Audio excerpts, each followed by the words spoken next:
Hi everyone, this is the instruction that you need for doing the Modulus Functions unit. So I'm going to get through a lot here in this little video. So here is the syllabus that says investigate graphical, geometric and algebraic properties of absolute value functions in the complex and Cartesian planes. Okay, so we start with a basic definition of modulus and what those signs here actually mean. We've seen them mean different things, but here we're talking about, if we're talking about a number, then if we have a negative value, it just makes it positive. Really, that's what the modulus function is. So the modulus of 2 is 2, that's boring. The modulus of negative 2 is 2. So really we're talking about the length, kind of like we were doing with complex numbers, where those signs mean the length of the number. Kind of the same idea here, but this is a more mathematical definition. Okay, so we need to first of all be able to draw these things well. So if we look at this little table here, modulus of negative 3 is 3, 2, 1, 0, 1, 2 and 3. So if we go ahead and graph all those points, we get points here, here, here, and you'll see what we get when we draw the modulus function is this V-shaped kind of graph that looks like this. Cool. And all modulus functions look like that. Okay, so here's some modulus functions that you should know how to draw them that come from that. Basic transformations. The modulus of x plus 1. So we're just going to do the basic graph and then we're going to move it up 1. So let's do that. That's really simple. There we go there, and that'll be sitting there at 1. Next one here is a transformation, modulus of x minus 1.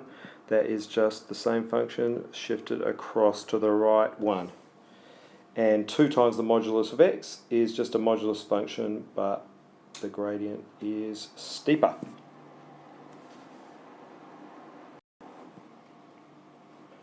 These ones are a little bit trickier. The modulus of 2x plus 1. When I'm looking at these, I'm thinking, what value of x makes that thing there 0? And the answer is negative 1/2. So I know that this is sitting here at negative 1/2. Because of the 2 in front of the x, it's going to make it steeper. So this is the kind of graph that we're looking at for the modulus function. If we need to know what that y-intercept is, that's easy. If we just replace x equals 0 in there, we get y equals 1. Now really this function here is actually 2 different functions. This branch here is y equals 2x plus 1, and this branch over here is actually y equals negative 2x minus 1, isn't it? Okay, so that helps when you have a modulus function to actually work out what the equation of each branch actually is. Okay, second example, modulus of 2 minus x, same thing. I'm thinking for this one here, what is the value of x that makes that thing there 0? And the answer, of course, is 2. So it's sitting over here at 2, and here it is. Now you might ask yourself the question, is that the same as the modulus of x minus 2? And you would be absolutely right, it is. They're exactly the same graph.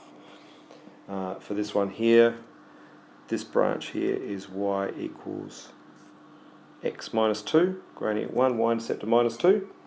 We took it back there. And this branch here is y equals negative x plus 2.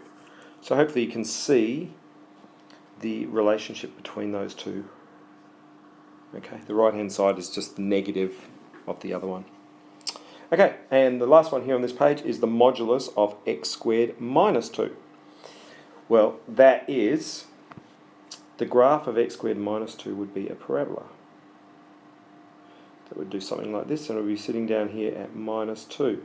When we've got the modulus, that just means anything that's negative, or in this case below the axis down here, is just going to be made positive. So what I'm going to do is get rid of this part here, below the axis, and I'm just going to flip it around. So